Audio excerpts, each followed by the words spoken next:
হলো জন্মদাতা হলো সালাউদ্দিন আহমেদ। সংস্কার কমিশনে আমরা বারবার বলেছিলাম, সালাউদ্দিন ভাই, আমি ওনার বাসায় গিয়েও বলেছি যে আপনি কেন সংস্কারের প্রশ্নে আসতেছেন না।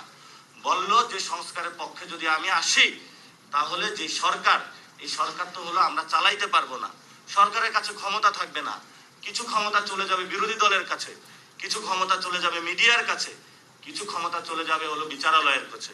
তো আমি বললাম এটাই তো হলো বাংলাদেশ, আপনি তাহলে বাংলাদেশের এটা বিরোধী কোন জিনিসটা নিয়ে আসতেছেন?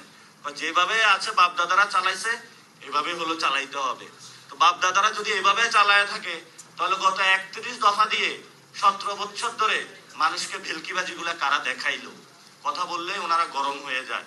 তো আমরা বলবো এই যে জারজ বাচ্চা সন্তানটার জন্ম দিয়েছে সংশোধন যে কমিটিটা, এটা দিয়ে সংসদে তারা আরেকটা বাংলাদেশের সাথে গাদ্দারি করলো। এখন এইভাবে এটা এত পচে গিয়েছে, এই পচা জিনিস নিয়ে আমাদের আর কোনো কথা বলার প্রয়োজন নাই।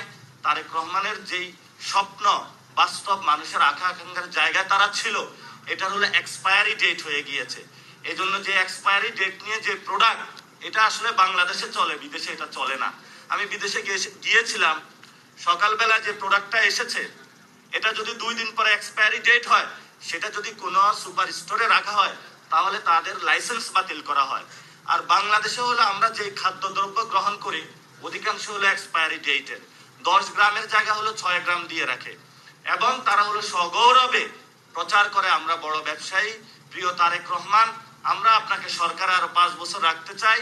গুলশান অফিসে আমি হাজিরা দিয়েছি আগেও, আজকেও দিলাম। এই ধরনের ব্যবসায়ীদের নিয়ে আছি। এখন যাদের নিয়ে আমরা আছি তো পুরাটাই নষ্ট, তাহলে কোথা থেকে শুরু করব? কোথা থেকে শুরু করতে হবে? সেটা হলো আমাদের এই কুসংস্কার থেকে বের হয়ে